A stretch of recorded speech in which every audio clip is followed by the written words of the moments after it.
Hey everybody and welcome to another video. With every good thing, there's always gonna be bad, distasteful stuff here and there. And listening to people on social media can especially shock you to the levels they keep ascending to in ignorance. One Piece's animation quality has certainly grabbed more attention towards One Piece anime from both fans who might have previously dropped it or the people who see the viral clips posted. In this video, I'll go through some common bad and simply false takes to debunk them. And I'm not doing this because one or two people said this. These are takes I've seen frequently. First take is a recent one, and it's probably the most offensive one yet to the animation. Having an animator on the caliber of Shinya Ohara, a legend that has been in the industry for decades and worked on the most highly praised shows, including some of your favorite movies. Him working on One Piece is itself a miracle, and it's truly a landmark in the limits of Wano.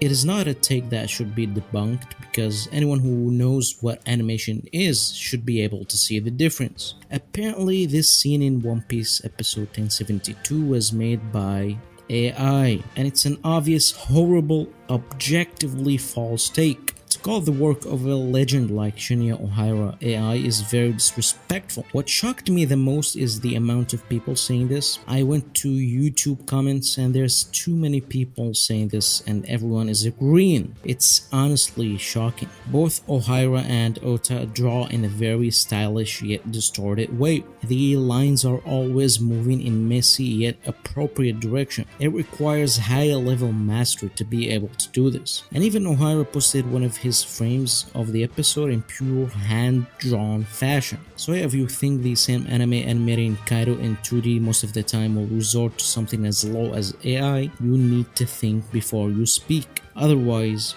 it's embarrassing.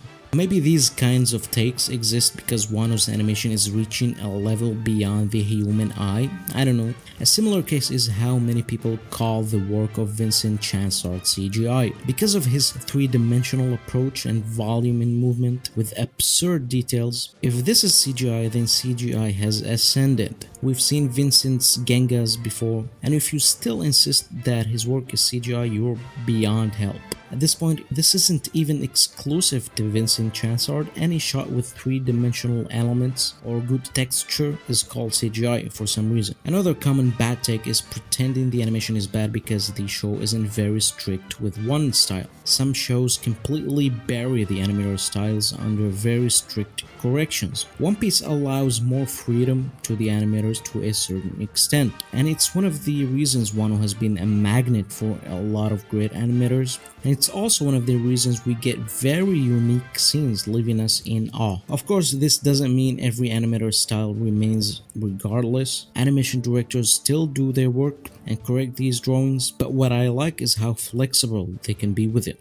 It's the best of two worlds. A bad take I hear is about Dressrosa in the anime. Who would have thought? Some people will say only Naoto Shishida's scenes were well animated, and while I love Shida's style, it's far from the truth. Dressrosa had great animators like Takeshi Nishino, Yoshikazu Tomita, Kodai Watanabe, Takashi Kojima, and more. One Piece's animation only got good in Wano. That's simply false. It got better in Wano. While it did get infinitely better in Wano, arcs like Saboti, Thriller Bark, Amazon Lily, Impel Down, Marineford, Whole Cake Island, Zoe, and more were well animated. It's over 1k episodes, so naturally some lows will occur, like 2 arcs or so post-time skip, but overall One Piece is decently well animated prior to Wano and phenomenally animated in it. This isn't good animation, it's just flashing lights. People like this are always funny to me. The sequence with all of its technical aspects to be made will be reduced to just that. There's a big difference between having a preference towards more grounded action and calling it bad. Effects animation exists, explosions exist, hockey exists, and they're hand-drawn most of the time. There's just so many horrible takes, but I thought I'd discuss these here. Hopefully the people who believe such takes open their eyes. Not everyone is an animation expert, and neither do I claim to be, but when you reduce all of these scenes to that, it wouldn't hurt to do some research, or just admit you're wrong. Anyways, thank you for watching, like and subscribe, see you next time.